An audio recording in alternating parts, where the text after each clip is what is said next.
This is Nerd World Problems, things that matter to awesome people. The ultimate foe.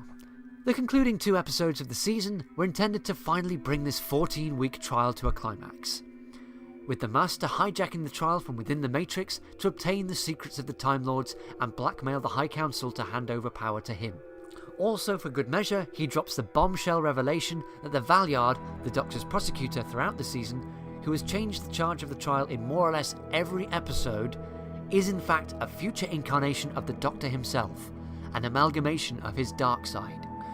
So before we get into the plot, let's talk about the Valeyard, as I haven't really mentioned him up to this point. Michael Jaston gives a superb and menacing performance as the character, and it's hugely enjoyable to watch. The idea behind the Valeyard himself sounds a bit far-fetched, but actually is really interesting on screen. He has a simple motive and is a palpable threat. He's also equal and opposite to the Doctor because they are one and the same, and know each other intimately. Unfortunately, I don't think the Valeyard convinces as a Doctor per se, but with being such a distortion, this is understandable. These are the sides of the Doctor that we don't see very often. Also, this is a clever reprisal of the original concept behind the Master, which was that he and the Doctor are related, potentially the same person, but the Master being the Doctor's id, an amalgamation of his dark side. Although it is weird seeing this story play out in front of the Master though, it's like seeing what could have been. Seeing this plot strand revived though is kind of to be expected, as Robert Holmes wrote the opening part of the finale, and he co-conceived the Master in Terror of the Autons. He also wrote The Deadly Assassin, so there are some similarities with the Matrix scenes, but that playing field is so vast that there is plenty of unexplored potential there. So yes, Holmes does revisit old ground, but much of it is seeded in some of his best work. The first episode is brilliantly atmospheric with some great location night shooting, a rare thing in classic Doctor Who. It's eerie, it's tense, and it's stylish, and it really looks like Doctor Who is reaching its potential. There's nothing really ropey about it apart from repeatedly cutting back and forth from the trial room. One other thing that's noticeably absent is any action on Gallifrey itself. Note that the trial room isn't on Gallifrey, it's on a space station, so we don't get to see the effects of the Master's interference, either on the planet or amongst the High Council. So from what we see, it merely looks like everyone is just humouring the Master, as for the second time in as many appearances, he's playing second fiddle to another villain, this time the Valeyard. At least here the Master and the Doctor get some interplay, as written by Robert Holmes, which is really great to watch. Oh, and Glitz is in it for some inexplicable reason. He's not bad in it, far from it, it's just weird that he's there. Then it all goes a bit wrong. Robert Holmes died having only completed the first episode, and an outline for part 2. Eric Sayward completed a draft based on Robert Holmes' notes, which was rejected by producer John Nathan Turner because it ended on a cliffhanger, which may have given execs an excuse to axe the series permanently.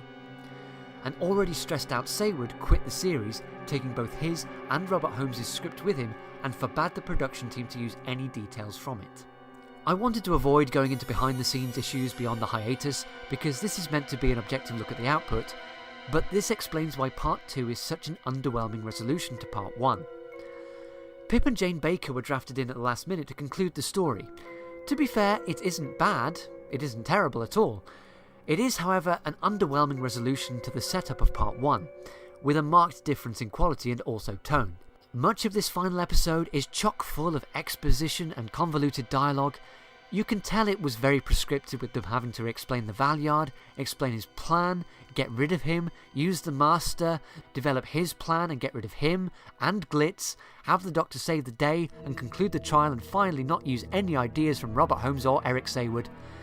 So we end up with megabyte modems, spurious morality, and a conclusion that lacks any real jeopardy or tension or punch. It's a very disappointing payoff for 14 weeks of narrative that was dubiously conceived in the first place. What is the final disappointment, and one that could have been avoided, is the exposition about the Matrix accounts of the Doctor's adventures being confirmed as inaccurate. Not only does this cast doubt over the whole series' events, but one significant one is outright contradicted, that being the death of Peri. Instead, she's paired off with Brian Blessed's King Yukanos in a pink love heart vignette. Where do we start? Okay, 1.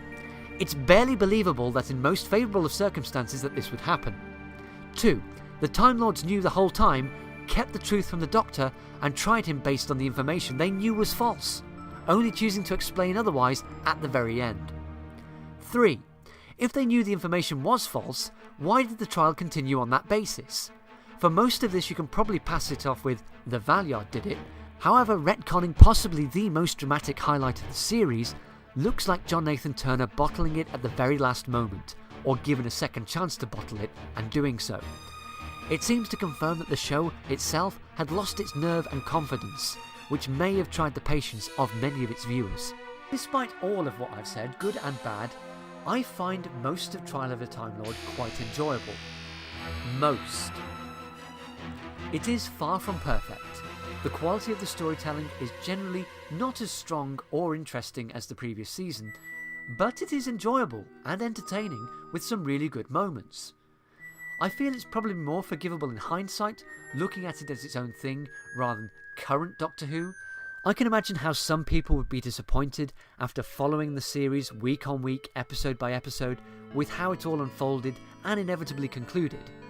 If the originally planned Season 23 had gone ahead, I'm sure it would really have built upon the positives of Season 22, and could have given us a great selection of stories, giving us possibly some of the best Doctor Who, and allowing the Sixth Doctor to really come into his own. Although Trial, as I've mentioned, exposes a much more likeable and accessible side to him, which really helped me understand what made him tick in hindsight. This is what really made me warm to the Sixth Doctor and appreciate a lot of what went before.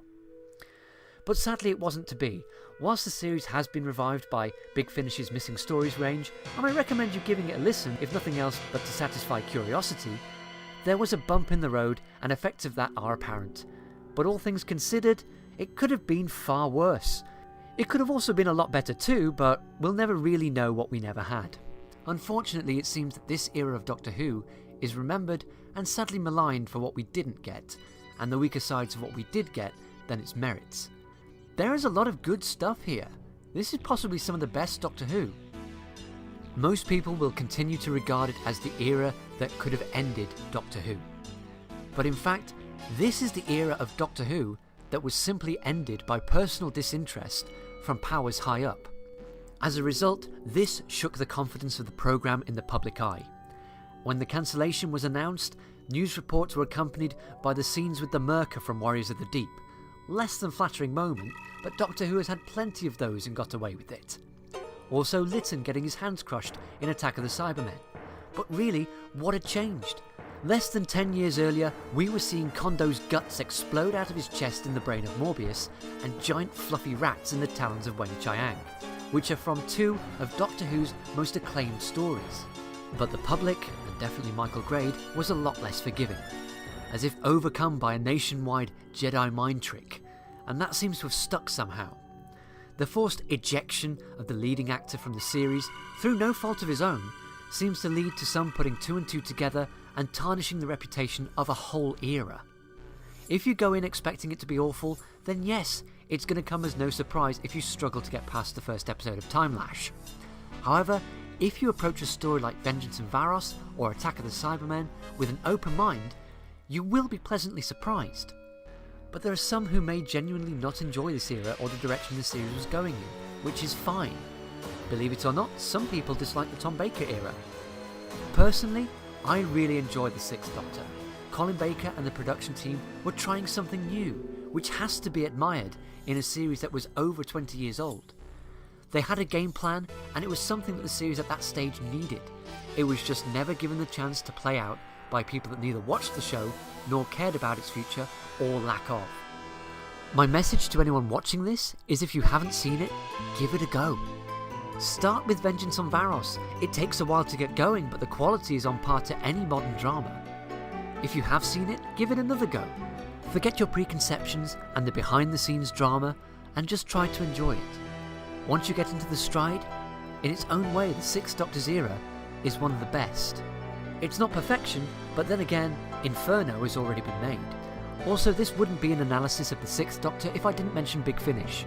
This really taps into the unseen potential of the Sixth Doctor. Big Finish has done a lot to right many of the wrongs and show a different side to the character and tap into that unseen potential. I wholly recommend you giving it a go. I hope you've enjoyed this episode-by-episode analysis of the Sixth Doctor. Please let me know your thoughts about the character in the comment section below, and if you want to see more videos like this. In the meantime, please check out my blog, Nerd World Problems, at drtripod.wordpress.com, where you can find typed up versions of each of these episodes.